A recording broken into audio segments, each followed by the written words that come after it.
So today we are going to be talking about resume. I'm Sanisha with Pivot Sacramento, and I'm going to take you on our workshop. It's going to be an online workshop for resume skills. So the first section we're going to go over is your resume, and in that resume we will talk about tips in formatting and how you would develop and create a resume. So we're going to be going over the components of a resume.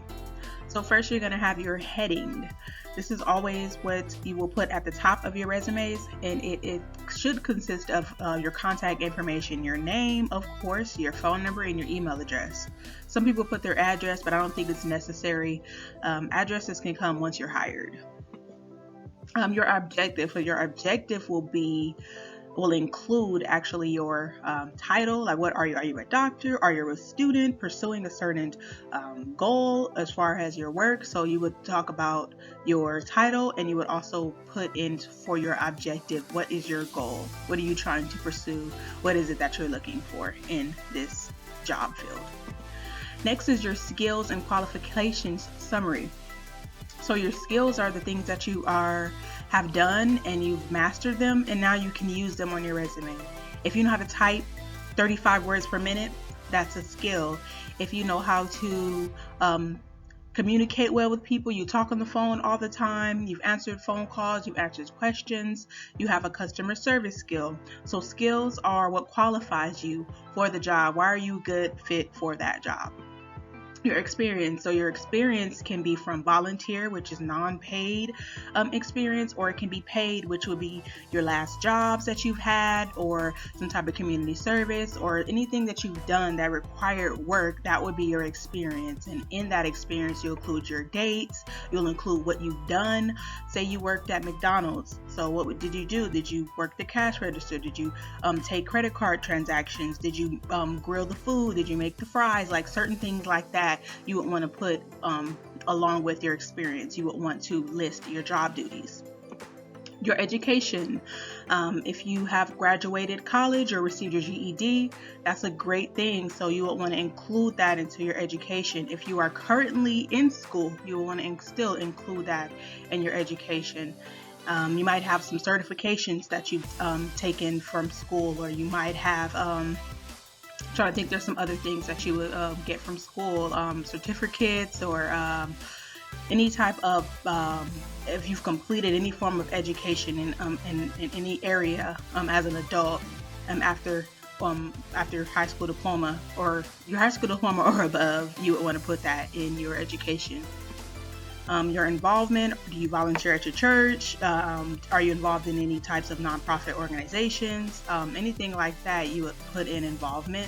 Your honors and awards. Have you made the Dean Honor Roll, or have you been awarded in any area? It's good, especially if you're like maybe wanting to build a portfolio for other types of work that you're interested in. It will be good to put your honors and awards. So your research and class projects. When I was in school, I took up environmental science when I was about the 11th grade, and we learned how to test water quality. We know how to use tools to dig in trees, and based on that tool, we can determine how old a tree was by year. So you want to go over that too. You want to include that. So if you want to go into a job that has to do with environmental science or water quality production, then you can use some of that research and class projects to help aid you in getting that position that you desire. So that's when a research and class projects would be best fit to put on your resume. All your experience, research, and class projects are not needed at once in one. If you've had maybe multiple jobs, and you don't have to include all those jobs if they do not pertain to what you're applying for. So say you have a call center job, but you're looking for another job in customer service, but you've also done something that really didn't even have to do with customer service. It could be coached a football team or something. I don't know. I'm trying to make up something off the top of my head. Be patient and be respectful and respect me. But yeah, so it doesn't necessarily have to be, everything does not have to be on your resume at once. you can you want to use it to help you aid in getting that job. So if there's certain things you have to take out of there and make it for a different resume, do that. That would be wise. So we are still going over the components of a resume. So to build multiple resumes for different jobs, you want to use job postings to create the different resumes. So you would use certain skills, experience, and certifications for certain jobs. So it's based on what the job requires and what the duties are.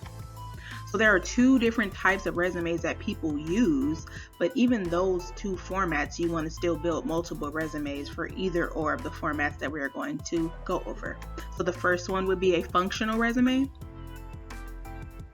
And in a functional resume, as you can see, I'm going to highlight some things. So in a functional resume, it focuses more on the skill. So here is skill 1, skill 2, and skill 3.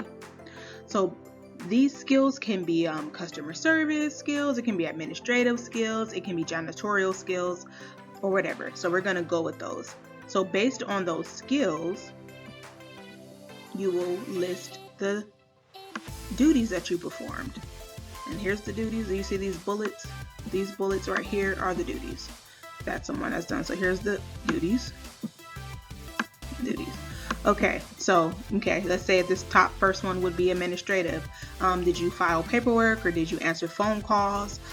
Certain things like that would give you some customer, I think I said customer service, did I say administrative? Okay, we're going to say it's customer service. So you answer phone calls for customer service, you use a cash register, and these can also be at multiple jobs. So maybe you worked at a cash register at McDonald's, but then you answer phone calls at a call center, but they're still qualified as customer service skills, and you can use that for a functional resume. So you can actually use different jobs and put it under that skill.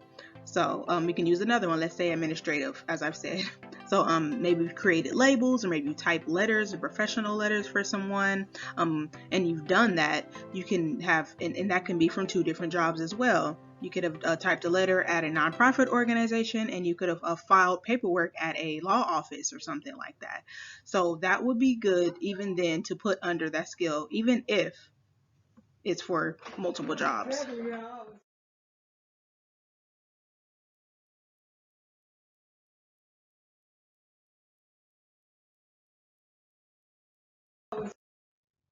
Okay, so as you can see on this job posting, there is administrative assistant.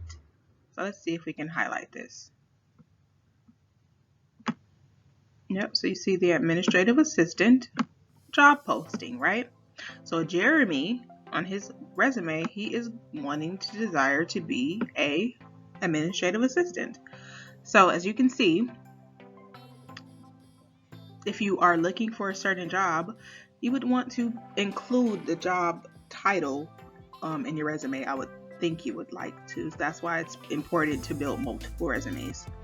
So in this one, it says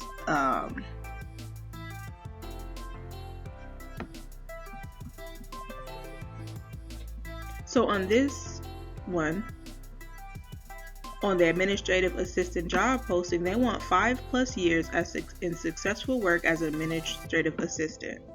I'm not extremely sure if Jeremy is 5 years into work, but I know that he does have some administrative duties that he has in his experience. He actually has a bachelor's degree, so let's highlight that. He has a bachelor's of science in economics and business and economics, and they actually want him to, or want a candidate to have formal technical training at a high school, community college, or university level in secretary office procedures, accounting, or business administration, right? So that kind of goes hand in hand. His education goes well because he has a bachelor's in business. They also require for him to have some experience with Microsoft Office. And also, as you can see in his skills right here, he has a Microsoft Office skill.